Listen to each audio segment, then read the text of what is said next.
un vrai muscle car, ça respire, des fois, ça donne des coups un peu du derrière. C'est dur à conduire, c'est pas tout le temps maniable. Mettre un moteur électrique, peut-être tu vas avoir le style, mais tu n'auras pas l'expérience d'un muscle car. Loin de là. Ça va être littéralement comme un fake muscle car, à mon avis, à moi. Moi, un Shelby Mackie, désolé. T'embarques pas. Désolé, moi, j'embarque pas. C'est quoi? Ça va être quoi tantôt? Là? Ah, celui-là, il y a des plus gros speakers pour faire plus de bruit que tu peux, genre, pirater puis mettre un bruit de pète à la place de ton moteur. Ça va être ça.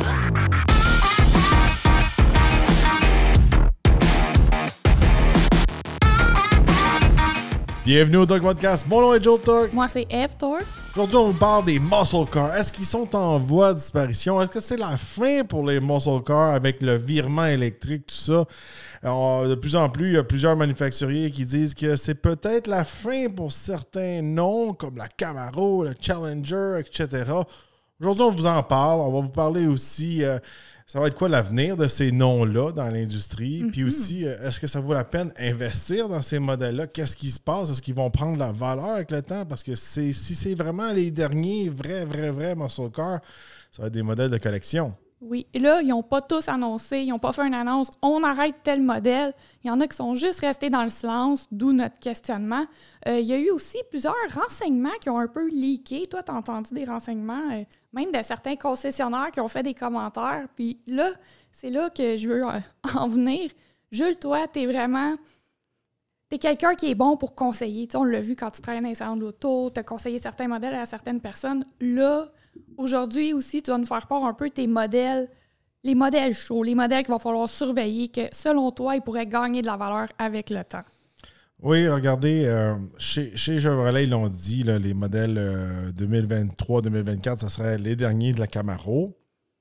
Mais il allait continuer la Camaro en tant que telle. Est-ce que ça va rester un muscle car? Est-ce que ça va être quelque chose d'autre? Présentement, il y a des rumeurs que peut-être ça va se transformer en espèce de VUS électrique de performance, un peu à la Ford Mustang Mach-E. Ça reste sous rumeur jusqu'à présent. Chez Chevrolet, on ne fait rien de spécial pour la Camaro. On fait des dernières peintures un peu uniques, tout ça. C'est normal que les manufacturiers ne disent pas c'est vraiment le dernier avec tel moteur, ci, ça. Parce que, je peux dire, s'ils ne sont pas vraiment prêts côté plan ou ils n'ont pas fini d'écouler tout ce qu'ils veulent écouler, ça peut étirer sur une année ou un autre. C'est pour ça qu'ils disent pas, ben là, c'est la dernière année, puis là, après ça, on n'en fait plus. C'est des trucs qu'on a déjà vus avec, mettons, un exemple, le Dodge Durango Hellcat. Oui. Il disait qu'elle allait faire juste une année. Fait que là, les gens se sont pitchés là-dessus. Ils se sont dit, c'est un modèle de collection, ça va être super rare, ça va garder sa valeur, tout ça. Là, de ce côté-là, ils ont continué à en faire l'année d'après. Là, il y a des gens qui veulent poursuivre Dodge pour dire qu'ils avaient comme menti. Puis que là, leur Durango peut-être n'a pas la même valeur qu'ils souhaitaient. C'est un petit peu pour ça que les manufacturiers de nos jours, ils restent de plus en plus vagues dans ces cas-là. Oui. De ce côté-là, regardez, Camaro, je suis pas mal sûr, regardez, ça fait un bout de temps qu'ils laissent un peu le modèle mourir. Oui. Ils font pas vraiment d'efforts pour compétitionner contre Dodge puis Ford. C'est malheureux, c'était tellement une bonne plateforme, tellement un véhicule qui était bien fait, un bon moteur, bonne transmission. J'ai beaucoup aimé, moi, conduire la Camaro ZL1 1LE. Un des meilleurs coupés sport même que j'ai conduit, style muscle car, de loin, là. Mais Chevrolet, on dirait que ça faisait longtemps qu'il y avait un plan pour un peu mettre la hache là-dedans ou faire un virage électrique. Fait que, je trouve qu'ils l'ont laissé aller. Puis les updates qu'ils ont fait dans les dernières années, le style était raté. Ça l'a aidé un peu à tuer la Camaro. Oui. Ils n'ont pas continué, ils n'ont pas entertainé. T'sais, même nous, comme personne qui teste les véhicules, il n'y en a pas tellement. Là. On n'a plus vraiment ces flottes de presse, tout ça. C'est vraiment... On dirait qu'ils essayent de la cacher lentement, pas vite. Oui, c'est ça. De plus en plus, on dirait qu'elle vient qu'on la fade out, qu'on appelle en anglais. De ce côté-là, regardez, même Dodge, ils ont dit qu'elle a arrêté de faire les fameux Hellcat, ces choses-là. Est-ce que c'est la fin du Challenger? Est-ce que c'est la fin du Charger? On va mettre le Charger dans la gang, même si c'est un 4 portes, même si c'est pas un vrai muscle car. C'est un des derniers 4 portes avec un gros V8. Il reste muscle car pareil. De ce côté-là, ils disent qu'ils arrêtent de faire les Hellcat dans les prochaines années. Fait que c'est pas bon signe parce que c'était quand même un peu le flagship chez Dodge, on va se le dire. Là, on a eu aussi dévoilé plus qu'un an maintenant le fameux Dodge Charger Daytona EV. De ce côté-là, celui-là, le Charger revient 2 portes et puis 4 portes. Il devient comme un Challenger. On a eu des teases avec des bruits, tout ça. Regardez, ça reste le beau style muscle car, la belle shape, tout ça. Ça va avoir beaucoup de performance, mais le bruit c'est pas le vrai. Simulé à travers les speakers, ça, moi, je suis vraiment pas fan. Là. Non, tu sais, ça tombe, ça enlève la passion, comme on dit toujours. Ça tombe dans le domaine un peu plus fake, là. Je sais pas si c'est vraiment bon qu'ils fassent ça de même, là. On se demande vraiment si c'est vraiment la fin côté muscle car. Tu sais, les muscle cars ont comme pris vie dans les années 60, fin 60. Années 70, c'est là qu'ils ont pris toute leur popularité. Mm-hmm. Puis c'est des modèles qui ont quand même passé à travers le temps. Ils ont eu des moments un peu plus sombres, peut-être dans les années 80. Fin 90, début 2000, là, à un moment donné, la Camaro, la Firebird, la Trans Am, tout ça a disparu. Mais c'est revenu avec le temps. On a eu un peu une renaissance en 2005 avec des modèles qui étaient plus rétro. Mm-hmm. La Mustang était rétro. La S197, c'était un modèle rétro. On a eu un Camaro qui était plus rétro. On se rappelle les Transformers, tout ça, là, le Bumblebee jaune. Ah ouais. Ça, c'est tout revenu. Puis là, Dodge, eux autres, ils ont ramené le Challenger P-Charger, que c'est encore le même modèle aujourd'hui. C'est un beau modèle qui ont bien évolué avec le temps. Là, il y a plusieurs rumeurs. Je vous parle de ce que j'ai entendu ici et là. Rien n'est confirmé. Non, là, c'est tout des oui-dire, puis dans l'ombre, au coin d'une table. Il n'y a rien de confirmé de statistiques là-dedans. Là. Bien, premièrement, c'est ça. Chez Chevrolet, la Camaro risque peut-être de devenir un modèle 4 portes sport électrique. C'est ce que j'ai vu. J'ai vu aussi des rumeurs d'un VUS électrique, comme j'ai parlé, style Mustang Mach-E. Mm-hmm. De ce côté-là, le Charger chez Dodge, je ne sais pas ce qui se passe. Il va sûrement se faire... peut-être que le Charger et le Challenger vont fusionner dans l'espèce de Charger Daytona. Mm-hmm. Rien n'est décidé de ce côté-là. Puis, regardez, une autre rumeur que j'ai vue aussi chez Dodge, c'est que là... pour les derniers modèles, les 2023, les 2024, je pense que les 2024, ils vont réoffrir la transmission manuelle avec les modèles Hellcat. Ça, c'est vraiment un signe qu'ils veulent faire des modèles de collection. Ouais, revenir avec une transmission manuelle, c'est vraiment un move. C'est nos derniers, on les met manuels. Un manuel passe toujours mieux à travers le temps qu'un modèle automatique. C'est pour ça que quand on regarde une vieille Ferrari ou une vieille Lamborghini, ou pas si vieille que ça, mais mettons des années 2000, bien, les transmissions de ce temps-là qui étaient automatiques, ils ont comme mal vieilli avec le temps. Tandis qu'une manuelle reste toujours un bon vieux manuel. C'est pour ça que là, Dodge, ils disent ils vont revenir avec une batch de manuels parce qu'ils savent que les collectionneurs, ils veulent la manuelle. Oui, ça, c'est un des signes. Tu sais, quand on vous dit, il y en a qui ont fait des annonces ou qui n'ont pas fait d'annonce, est-ce que c'est la fin? Comme tu dis, ils ramènent ça manuel. Ça, c'est le move de, mettons que je fais un gâteau, je mets la cerise sur le sundae. J'associe ça à ça. Tu sais, c'est comme, ça, c'est un signe que c'est la fin, comme tu dis. Oui, les modèles comme les jailbreak, qu'on peut vraiment tout modifier comme qu'on veut. Mm-hmm. La couleur des ceintures, de l'intérieur, les petits détails à l'extérieur, tout ça. Pas juste acheter un modèle qui est comme, ça c'est un Red Eye, ça c'est un Super Stock. Les Challengers sont vraiment du côté personnalisable là, de ce côté-là avec les jailbreak. Puis c'est là que les fameux gars de collection, les gars qui vont dans les Cars and Coffee, ils vont faire comme, mais là, mon Challenger avec cette couleur, les roues, puis l'intérieur, puis les ceintures comme ça, il y en a que 3 dans le monde. Ouais, c'est ça. C'est pour ces gars-là. C'est un peu le move qui fait, on remercie vraiment nos fans puis nos clients en vous donnant ça, mais tu fais ça, mais ensuite, qu'est-ce qu'il va y avoir? C'est un des signes qui démontre que ça risque de changer prochainement, là. Je trouve ça vraiment plate qu'ils n'ont comme pas le choix. GM aurait pu se forcer plus pour faire vivre la Camaro. On ne sait pas ce qu'ils vont se faire avec ça, mais on voit qu'ils ne continuent pas. Dodge, eux autres, on dirait qu'ils sont pointés du doigt, qu'ils ont les mains liées, qu'ils Ils ont sont comme pas... plus le choix. On dirait qu'ils veulent continuer à les vendre, mais c'est parce qu'ils ont tellement des règlements à suivre, puis des limites d'émission, puis des ci, puis des ça, pour la brand Dodge, qui ont comme pas le choix d'arrêter de les faire parce qu'ils font des autos méchants, on dirait, tu sais. Pendant ce temps-là, on a, nous autres, il y a Ford qui, eux autres, ils continuent la Mustang. Ça, c'est, tu sais, il faut vraiment lever notre chapeau à Ford de continuer de faire la Mustang. Je sais que, tu sais, le Mustang est un nom plus, c'est plus un icône qu'un Challenger, un Charger ou encore un Camaro. Même si Camaro, c'est un gros nom, Mustang, ça reste le plus gros nom, le poster boy. Puis chez Ford, on ne l'a pas éliminé. Je pense que chez Ford, ça va être d'évoluer la marque en une marque qui est elle-même une marque de performance. Qu'est-ce que je veux dire par là? C'est que si vous êtes moindrement un fan de Mustang, vous allez voir qu'il n'y a pas beaucoup de signes Ford sur un Mustang. Ça va être des signes Mustang sur un Mustang. Puis les signes Ford sont vraiment rares, puis il y a certains modèles qui n'en avaient presque pas. Les derniers modèles qui avaient vraiment des signes Mustang, c'était dans les années 80, début 90. Mais après ça, ils ont commencé à enlever tous les signes Ford sur les Mustangs. Puis, moi, qu'est-ce que j'avais vu chez Ford, c'est qu'ils voulaient faire ça évoluer un peu. Je pense qu'ils vont séparer ça peut-être en 4 compagnies. Tu sais, on rit de ça parce que GM faisait ça dans le temps. Il y avait 10 000 compagnies avec Oldsmobile, Saturn, tout ça. Mais ils vont séparer ça en 4 compagnies, selon moi.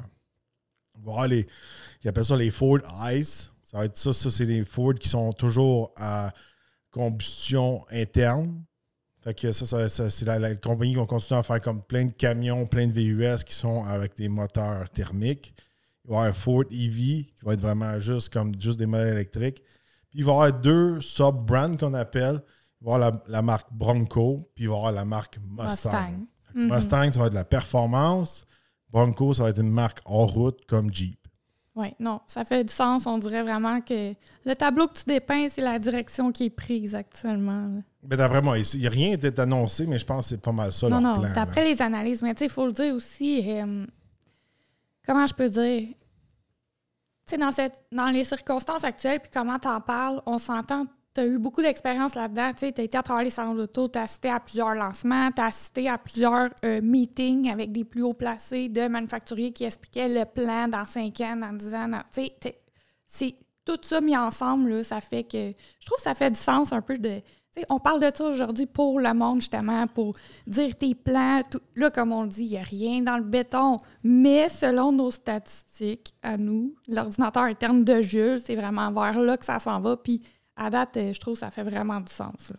Qu'est-ce que la direction que j'aime un petit peu moins chez Ford, c'est que là, on dirait qu'ils veulent vraiment miser sur une clientèle plus jeune pour la Mustang. Ouais. Puis est-ce que c'est vraiment leur clientèle? C'est peut-être moi qui s'en viens un bonhomme. mais regardez, je trouve que le nouveau Dark Horse, c'est vraiment une formule que, oui, peut-être que je ne l'ai pas conduit ou je ne l'ai pas vu en vrai, tout ça, mais c'est quelque chose qui ne vient pas me rejoindre. Non. Moi, qui est peut-être plus vieux que ce qu'il vise. Mais dans mon livre à moi, le genre de gars qui vont s'acheter des Mustangs de nos jours, avec le marché de nos jours, flambant neuf, là, je parle, là, c'est des gars de 30 ans et plus. Là. Ouais. Moi, je pense à un 30 à 60, c'est vraiment le marché qui vont acheter, qui vont pouvoir se permettre d'avoir un Mustang, parce que c'est pas pratique, on ne peut pas utiliser tous les jours, à part peut-être dans le sud des États-Unis, parce qu'on en voit beaucoup. Mais par contre, à mon avis, à moi, Mustang devrait toujours piger dans son héritage, continuer la tradition, comme on en a déjà parlé dans d'autres podcasts, mais c'était tellement important pour les fans de Mustang. Ceux qui achètent des Mustangs, les clubs de Mustang, tous ceux qui consomment les Mustangs, eux autres, là, c'est comme l'histoire. Gagner telle course, Carroll Shelby était impliqué à tel moment. À un moment donné, il y avait une Boss 302. À un moment donné, il y avait une Mach 1, il y a une Mach 3. Peu importe.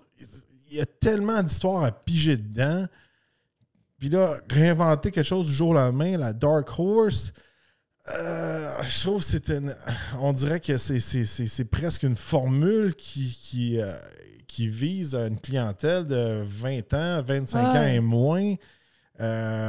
Puis, tu sais, j'ose gros un peu avec Von Getting à faire des trucs de drift, à avoir un break à bras pour bloquer les roues en arrière, faire raver l'auto. Plein de gadgets c'est cool.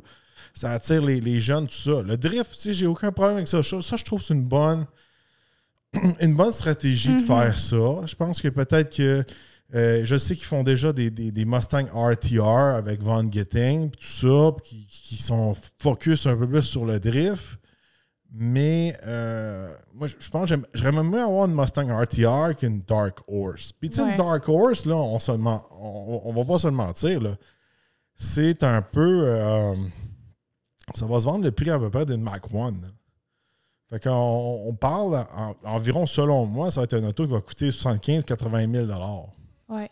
Moi, tu sais, qu'est-ce que je trouve drôle dans le move qu'ils ont fait, tu sais, marketing puis stratégiquement parlant, là, c'est que si je regarde dans toute la base de fans automobiles, là, les clubs Mustang, les propriétaires de Mustang, tu sais, c'est des gens... C'était une clientèle qui était extrêmement fidèle à la marque Mustang. Ils l'ont littéralement tatoué, là.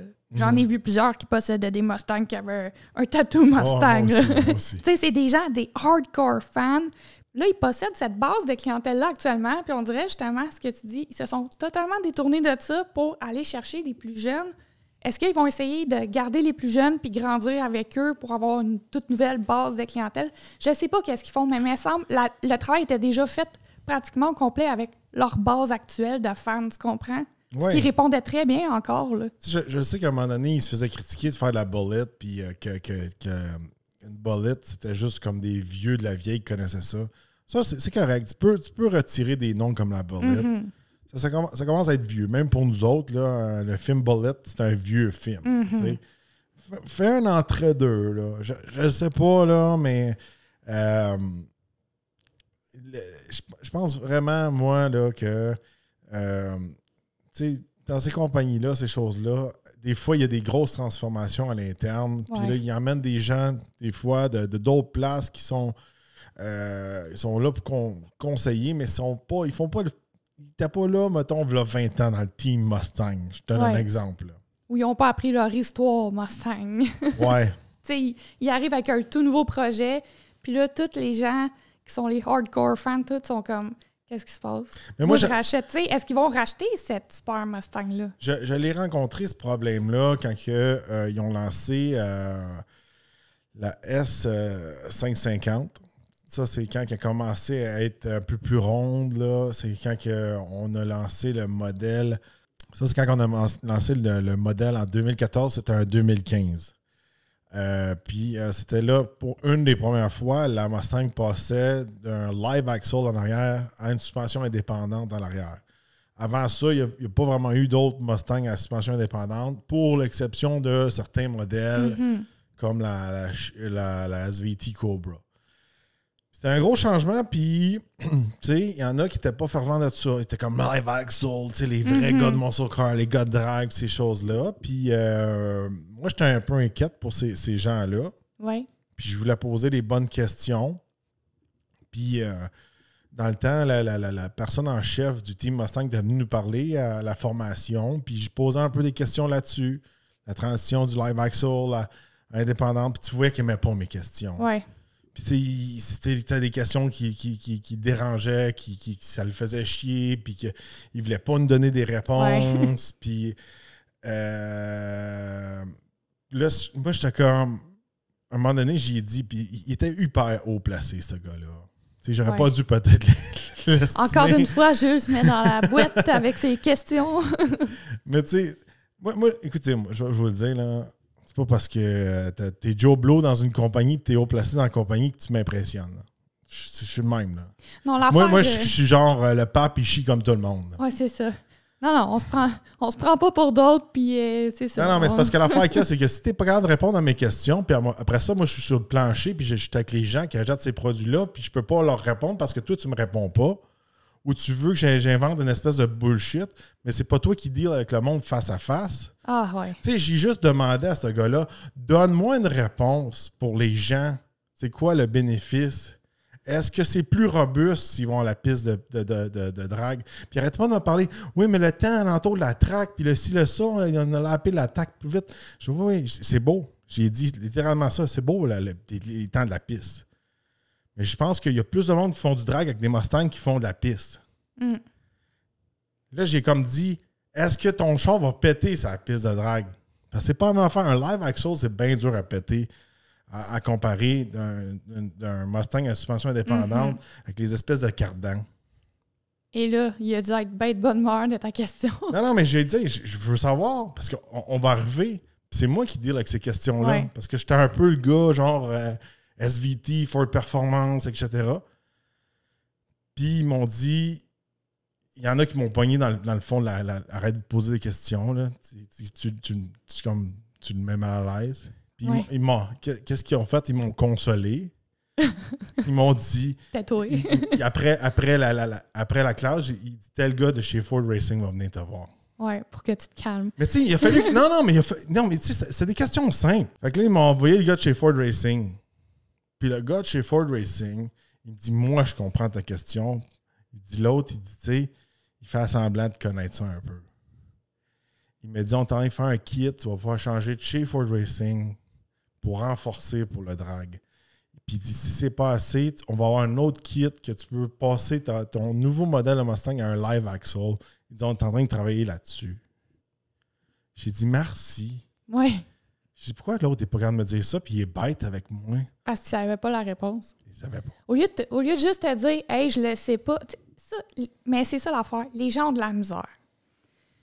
Je pense que c'est pour ça qu'ils ont de la misère avec moi puis toi des fois, ou peu importe. C'est que nous autres, on est comme ça. Mettons que tu es à une place, puis tout est fantastique, tout le monde est de bonne humeur, c'est beau, ah wow! Puis là, il y a comme un éléphant rose dans le coin. Mais là, t'as moi puis Jeux qui est comme, hey, pourquoi il y a un éléphant rose là, mais personne n'en parle, on le regarde tout. Là, le monde sont choqués. Non, il fallait pas faire comme si on le voyait. Mais nous, on est comme, on le voit, puis on se prend pas pour d'autres. Là. Même nous, on vous parle d'automobile, là. Moi, je connais pas tout sur les autos. Là. Des fois, il y en a qui sont comme « Ah, oh, t'as besoin de ta feuille, tu connais pas tout par cœur. » Non, je connais pas tout par cœur les 2 à 3 véhicules que je teste chaque semaine. Puis oui, il faut que je me renseigne des fois. Puis, savez-vous quoi? Si je vous disais que je connaissais tout sur les véhicules, mais je serais vraiment de menteuse. Puis même si tu voudrais te préparer et étudier tes affaires, des fois, on se fait switcher des chars à la dernière minute. Oublie ça. Fait que moi, je suis comme dans la vie, tu le dis « Hey, non, je connais pas ça, mais je vais aller me renseigner. » Il n'y a rien de mal à ça. Mais les gens sont pas à l'aise. Puis là, il faut qu'ils essayent comme, non, moi, je sais tout, je connais tout. Puis il ne faut pas parler de tel sujet. Puis, moi, j'aime mieux avoir la vérité. J'aime mieux que tu me dises, hey, je le sais pas, puis je vais me renseigner pour te répondre. Puis moi, j'aime mieux répondre aux gens. Puis ça arrive des fois qu'il y a des fans qui m'écrivent, hey, est-ce que je ferais mieux d'utiliser tel ou tel véhicule pour tirer telle affaire dans telle circonstance? Puis j'ai dit carrément, hey, je sais pas quoi te répondre dans ta circonstance, puis je veux pas te bullshiter, mais tu peux demander à Jules sûrement qu'il le sait. Sinon, on se renseigne, that's it, là. Je pense que les gens ils apprécient ça, qu'on soit franc de même. Exactement. Puis, tu sais, des fois, surtout moi, tu sais, les questions que je pose des fois, mais c'est des questions que même si je fais mes recherches, je trouve pas les réponses. C'est ça. Fait que si je vais voir cette personne-là, je me dis qu'elle a les réponses. Oui. Mais bon, regardez, tout ça pour revenir que c'était un gros changement pour Mustang, une grosse évolution. Puis même là, rendu à ce niveau-là, on voyait que chez Ford, c'était ça, c'est ça qu'on fait, puis regarde, c'est là qu'on s'en va. Puis même si le core, mettons, de leur clientèle était comme, ouais, tu sais, on a des questions, tu sais, puis c'est très technique, là. C'est pas genre. C'est pas qu'est-ce qu'on parle, là, un Dark Horse ou un Mustang Boss ou un Mach 1. C'est pas une image branding que tout le monde est capable de voir. C'est des affaires techniques. C'est pas tout le monde qui savent c'est quoi la différence entre un live axle et une suspension indépendante en arrière. Puis, tu sais, ils s'en foutaient un peu. C'est comme, ah, non, c'est ça qu'on a choisi, blablabla, puis on s'en va là. Tu sais, je respecte ça. Puis, tu sais, en gros, il faut toujours dire, il faut que les ventes soient là. C'est ça. Si vous pleurez qu'il n'y aura plus de Camaro, ben vous n'en achetez pas, ben. C'est normal qu'ils enlèvent à un moment donné. c'est ça. C'est des compagnies. Tu sais, il y a des compagnies qui se forcent à plaire aux passionnés en même temps d'offrir des ventes. Tu sais, je considère que justement, Dodge en est une. Tu sais, avec toutes les Hellcat et tout, eux, ils essayaient de plaire à leurs fans. Mais il faut qu'il y ait des ventes. Tu peux pas avoir un produit exceptionnel, dire « Ouais, mais je fais plaisir aux passionnés, mais faut que ta business survive. Puis c'est plate, mais au final, c'est cette décision-là qui va prendre le dessus sur les passionnés automobiles. Bon, maintenant, plusieurs d'entre vous m'ont demandé c'est quel modèle qui vaut la peine d'investir. Dans les modèles qui sont neufs, c'est toujours un certain gambling. C'est plus dur de prévoir. Des modèles qui ont un petit peu plus d'âge, c'est plus facile, à mon avis, à moi. D'après moi, regardez toutes les Final Edition qui se passent présentement chez Dodge, là, les Charger, les Challenger. Si vous voulez avoir avec la transmission manuelle, ça vaut la peine. Mm-hmm. Pour moi, ça va être des modèles qui vont garder leur valeur. Surtout si c'est des éditions limitées, couleurs spéciales, tu l'as monté d'une façon spéciale, un jailbreak, peu importe, avec toutes les options. Ça va être des modèles que, d'après moi, dans le futur, ils vont garder leur prix parce que ça va être les derniers Hellcat. Chez Chevrolet, d'après moi, regardez les derniers modèles qui ont annoncé avec les couleurs spéciales, là. Ça va être ceux-là qui vont garder le plus leur valeur. C'est sûr, certains, les ZL1, ZL1 1LE, ces choses-là. Ça va être ceux qui vont garder le plus de valeur. Chez Ford, à cause qu'ils continuent, c'est pas le temps vraiment de faire un move chez Ford. Non, pas si c'est un move, investissement. Investissement, peut-être tout ce qui est Shelby chez Ford, c'est toujours quand même un bon move. Les GT350, GT350R, les GT500, bien montés. De ce côté-là, je ne sais pas ce que ça va avoir l'air dans le futur, mais on continue avec des moteurs à essence. Fait que il y a quand même un futur assuré côté chez Shelby, chez Ford. Mais moi, un Shelby Mach-E, désolé. T'embarques pas. Désolé, moi, j'embarque pas. C'est quoi? Ça va être quoi tantôt, là? Ah, celui-là, il y a des plus gros speakers pour faire plus de bruit que tu peux, genre, pirater puis mettre un bruit de pète à la place de ton moteur. Ça va être ça. Non, mais tu sais, c'est comme... J'ai de la misère. J'ai vraiment de la misère avec ça. Parce que là, c'est vraiment le switch entre voiture puis ordinateur sur 4 roues. C'est ça qui se passe en ce moment, là. Moi, investir mon argent présentement, j'irais dans des modèles plus vieux. J'irais vraiment, là, moi, là, vous me donnez de l'argent, là, un certain bon budget, là, du jour au lendemain. J'irais m'acheter une Chevrolet Camaro Z28 avec le LS7 dedans, le 7 litres de Corvette. Modèle exceptionnel, extrêmement rare. Il y a des roues aussi larges en avant qu'en arrière. Il y avait même, je pense, l'air climatisé était en option. C'était vraiment un track car. Puis ça, on n'en voit jamais. Ça, c'est sûr et certain, ça va garder sa valeur. Puis c'est un modèle un petit peu obscur que les gens oublient des fois. Mm-hmm. J'investirais beaucoup aussi dans tout ce qui est SVT. Parce que ça, c'est un autre truc chez Ford que on a comme mis en dessous des draps, caché en dessous du tapis. Ouais. C'est une autre question que j'ai posée. Vas-y, explique. C'est parce qu'à un moment donné, ils ont fait une transition. Littéralement, ils ont changé SVT en Ford Performance. Ouais. Quand que Ford Performance est né, c'est un petit peu avec la Ford GT qui sont venus global puis faire un brand de performance. Parce qu'avant, chez Ford, tu avais SVT, puis SVT, c'était en Amérique du Nord, puis en Europe, c'était ARS. Puis tu avais Ford Racing, qu'eux autres, ils faisaient du NASCAR, puis des pièces. Puis là, ils disent qu'à un moment donné, il y a une fusion SVT, ARS, Ford Racing pour faire Ford Performance. Puis là, moi, j'ai demandé, qu'est-ce qui se passe avec SVT? Est-ce qu'il est mort? Il est éliminé? Il est transformé? Vraiment, il n'existera plus? Il n'y aura plus de badge? Puis moi, quand j'étais là, c'était comme les premiers modèles, il y avait comme encore des signes SVT, mais il y avait des signes Ford Performance. C'était comme dans la fusion. Ouais, l'entre-deux. Là, je suis comme, c'est-tu un modèle Ford Performance ou c'est un SVT? Puis là, personne me répondait. Personne voulait me donner la maudite réponse. Mais c'est important pour des gars comme moi, parce que si on se dit, là, regarde, ce modèle-là, c'était le dernier SVT, il vaut de l'argent. Oui. C'est un modèle de collection. Fait qu'encore là, je viens sur ce sujet-là.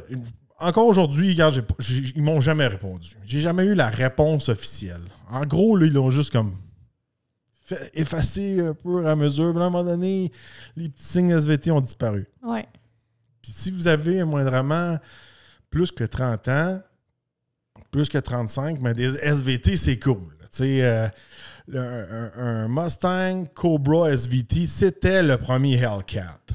Avant qu'il y ait les Hellcat, il y avait les Cobra. C'était des V8 Supercharged. C'était eux autres qui appelaient ça des Terminator, OK? Puis les Terminator, eux autres, ils brûlaient tout sur le chemin. Fait que, puis c'était facile à modifier. Puis c'était les Kings, on the street. Là. Non, mais c'est parce que c'était un des modèles les plus abordables, qui te donnait le plus de performance. Puis c'était un monstre. Ah ouais. Là, à cette heure, c'était les Hellcat après. Mais avant les Hellcat, c'était les Terminator. Fait qu'encore là, moi, si vous êtes capable de trouver un fameux Terminator manuel, il était tout manuel, anyway, 2004, là, ça, c'est des modèles qui vont garder leur prix, d'après moi. Là. Même si on en a fait plusieurs, là, on avait failli en acheter un en camp décapotable, compétition orange, tout le kit. Là. Oui, c'est vrai. Puis on l'a pas eu en fin de compte. Non, on a perdu notre encamp. M'intéressait beaucoup. Décapotable, compétition orange, SVT Cobra. Les GT500, édition anniversaire. J'avais un de mes amis qui en a acheté un. J'avais dit, c'est une édition anniversaire. Puis j'ai dit, après moi, c'est le dernier SVT. Fait que lui, il avait acheté ça, puis il avait fait un profit dessus. Ah ouais. Il avait flippé en dedans d'un an ou deux, puis il avait fait un profit dessus. Toutes les éditions anniversaires sont rares, là, mais des fois, là, celle-là, de mémoire, c'était quoi? C'était-tu les 15 ans ou les 20 ans de SVT? Là? Il est dans un... Je pense que c'est dans un... J'ai pas l'ordinateur avec moi aujourd'hui. Là. Juste de mémoire, c'était vraiment un modèle que... c'était comme un 2013 ou un 2014, puis c'était une édition anniversaire SVT. Fait que ça vaut de l'argent. C'est un modèle obscur, là. ça vaut de l'argent, à mon avis, à moi. La zone obscure. Ouais. Fait que ça, c'est sûr et certain. Comme je disais tantôt, c'est de trouver un Shelby GT350R avec les mailles en carbone, tout ça. Là, ça c'est sûr et certain. Ça garde sa valeur. Oui. Moi, j'aime les modèles de performance. J'aime les modèles comme ça. Là. Moi, les espèces de modèles héritage d'affaires-là, ça, j'aime pas ça. Là. Ça, la Ford, ils sont là-dessus. Ils ramènent ça à le Bronco. Je trouve ça tellement laid. On l'a pas eu à laisser encore. Là, mais là, ça fait 2-3 que je vois. Là. Puis ils valent full cher. Je sais pas si les autres aimaient ça, là. Mais c'est comme... Ils veulent donner un look vintage, mais on dirait que c'est un truck pas fini, genre. Ouais. Oui. Tu sais, peut-être si tu y mets des gros pneus off-road avec des petits trous off-road chromés, peut-être ça ferait le look, là. Mais moi, j'aime pas ça. Il y a comme de quoi de louche, hein.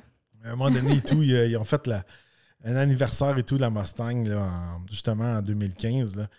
Puis il y avait un Mustang héritage là, qui était Wimbledon blanc. Là. Il était laid. Là. Moi, j'aime pas ça. Ça, c'est des chars de bonhomme.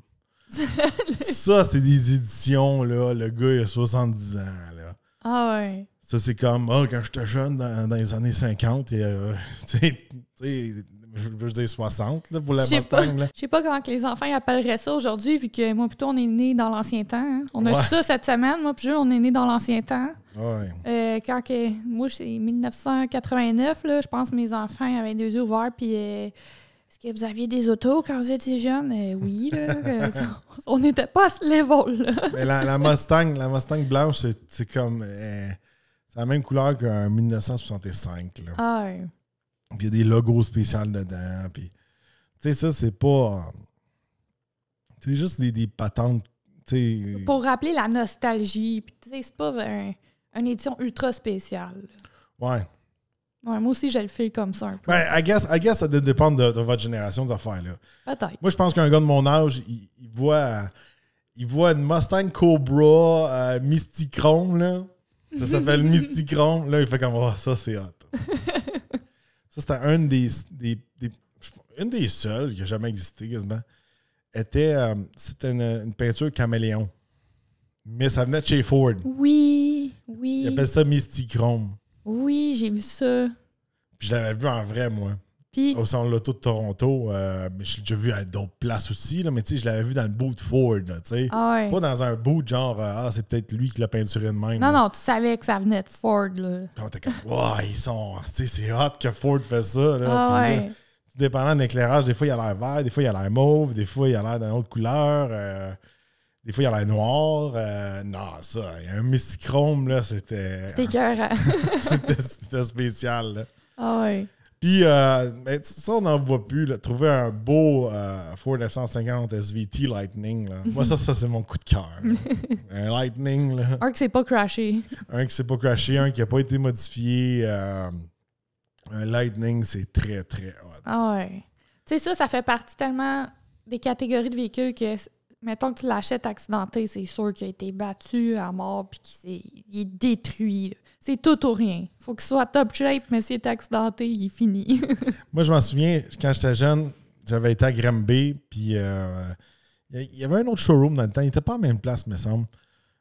Puis à Granby, dans le temps, puis encore aujourd'hui, c'était un des seuls qui avait le badge SVT. Mm-hmm. Aujourd'hui, c'est Ford Performance. Oui, oui. Moi, j'aimais ça, SVT. on a compris. Special Vehicle Team. Puis il y avait dans le showroom, je m'en souviens, il y avait comme 2 Lightning, il y avait un Cobra, puis il y avait un Contour SVT, puis un Focus SVT. Puis j'étais comme, il y a toutes les SVT. Je trouve ça tellement cool. Ah ouais. Je l'ai eu. Moi, j'en ai eu un SVT. T'en souviens pas? Mon Raptor, c'était un SVT. Oui, je m'en souviens. C'était un SVT. C'est un des seuls véhicules hors route qui a été développé par SVT. Mm-hmm. Puis là, après ça, la Gen 2, ça devenait un Ford Performance. C'est pour ça qu'il y a un EcoBoost dedans. C'est ça. Il rit, hein? Ah, mais on l'a aimé. Hey, on l'a aimé, le Raptor. J'ai adoré. C'est un de mes camions que j'ai le plus aimé. Puis c'était vraiment un camion qui avait été développé par SVT pour aller dans le champ, puis tout le kit.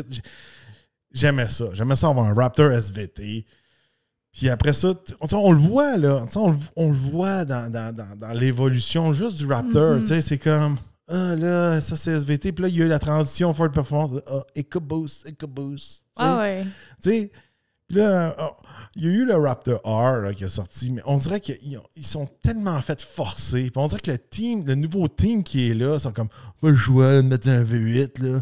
Là, on va le mettre, là, puis on va mettre les R de toute une couleur différente, puis on va mettre des 8 partout, là, pour leur montrer que c'est un V8, là. Ah ouais. Puis je sais pas si vous savez, là, mais le Raptor R, il y a comme des décals, là, avec plein de 8 dessus. On dirait que c'est un team de frustrés qui l'a fait un peu, genre. Comme, t'en voulais un V8, là je t'ai tatoué 8 dans le front, là, va te promener. Ça a l'air de ça, ça a l'air de ça complètement. C'est jamais genre, oui, tu sais, le Raptor R, il est vraiment supérieur à l'autre Raptor. Tu sais, chez Ford, c'est comme, on l'a fait, là, pour vous satisfaire, là, puis qui répondent au TRX, là, puis tu sais. Ah ouais. On sent que ça s'est pas fait comme de gaieté de cœur, puis... On le sent. Je vous le dis, tu sais, je parle comme ça, puis des fois, comment je peux vous dire? Si vous nous écoutez, vous êtes sûrement un enthousiaste, aimez peut-être les muscle cars, ces choses-là, puis vous étiez comme moi, puis quand on a mon expérience, puis on va dans une compagnie, puis on est excité, on rencontre des certains moments que c'est comme, on frappe un mur, on est déçu. Ouais. Tu sais, comme, à un moment donné, j'ai rencontré la personne qui s'occupait du projet de la Ford GT, puis une des personnes au placé, puis avant, il travaillait sur la Fiesta, puis pour lui, genre, qui travaille sur la Fiesta ou la Ford GT, ça ne changeait rien dans sa vie. Ah ouais. Et à chaque fois que j'ai posé une question un peu comme plus d'enthousiasme ou de fan, t'es comme, t'sais. C'était quelqu'un de bureau, pas d'auto, là. C'est quelqu'un, tu sais, des fois, ça l'arrive des fois, là, où tu parles à des gens dans le domaine automobile. « Ah, c'est cool que tu fais ça! » Ouais, mais avant, j'étais au rayon jardinage, puis maintenant, je suis dans l'automobile. Là. Je m'y ramassé, là. C'est comme, oh my God! Ouais. Mais non, il y en a une couple, là. D'accord. Ouais. Mais des fois, là, comme je dis tout le temps, des fois, t'en rencontres un, là. Il est caché, là. Oh, il est là, mais il n'y a pas full d'amis dans sa business. C'est comme le gars qui traîne en présentation, mais qui n'a pas le droit de parler. Ouais. Oh, oui. Ou, je le vois qu'à ça. Des fois, tu vas à un lancement de presse, là, puis il est comme dans le coin. Dans le coin à côté du bar, puis il est comme content, mais il parle pas. C'est ça, il attend que quelqu'un vienne y parler, puis on dirait que ses boss, comme, on l'a amené lui, là, en cas qu'il y a un fatigant qui pose des questions. En cas que je le torçois là. Parle pas, toi. Reste dans le coin, là, puis parle pas. Ah ouais, puis là, toi, t'es tout rendu ramassé avec lui, là. Oh my God, puis là, tu parles. Ah ouais. Ah ouais. Puis là, à un moment donné, ça nous est arrivé. On était avec GM, puis on était en Oregon. Puis Ouais. là, on posait des questions sur ces caméras. Puis là, le gars, il dit il dit justement, lui, c'est un ingénieur qui a travaillé sur ce projet-là. Ah, là, il était full content. Là, il dit, tu il est venu. Il dit, moi, c'est le fil entre l'écran, puis ça là, puis la caméra du haut. OK. Là, j'ai dit, Kat, tu utilises telle autre caméra. Je travaille pas sur cette caméra-là. Je travaille juste sur cette caméra-là. Mais sur celle-là, là, je peux dire tout ce que je peux. Là, puis je la connais par cœur. Ah ouais. Ah non, c'était drôle. Mais pose-moi pas une question sur l'autre caméra. Ah non, c'était tellement ça. Là. Puis il était vraiment comme tu dis, il était comme en retrait de la présentation. Puis... Le gars chez Ford Racing, il m'a dit qu'il avait pris des. Il s'avait mis des. En gros, c'est ça qu'il m'avait dit, là. Puis je ne vais pas dire des noms, rien, mais il m'a dit qu'il s'avait un peu arrêté dans son évolution chez Ford pour garder un certain job le fun. Parce qu'à un moment donné, lui, il développait des véhicules avec Shelby, puis avec Ford Racing, puis avec SVT, tout ça. Puis là, il s'en venait de plus en plus important, fait qu'il montait dans l'échelon, puis il allait tout perdre son temps de développement, son temps d'être en arrière du volant, puis d'être en contact avec les véhicules. Ouais. Fait que au lieu de monter dans sa carrière, il a pris comme des coups de côté salaire, tout ça, pour rester à certains endroits. Ouais. Puis à cause qu'il voulait garder comme des jobs le fun, puis garder à des places, il voulait peut-être rester plus avec Mustang, puis pas switcher pour une autre place. Mais pour le reste de sa carrière, ils l'ont comme mis en punition. Ouais. Mais il était content d'être là. Mais je trouvais ça plate qu'il le punisse. Il me l'avait dit, genre, il dit, je ne m'ai pas fait des amis en faisant ça. Je m'ai bloqué, j'aurais pu, doubler, tripler mon salaire. Ouais. Mais ça, c'est la vie corporate, là. C'est de même. C'est corporate, c'est un peu...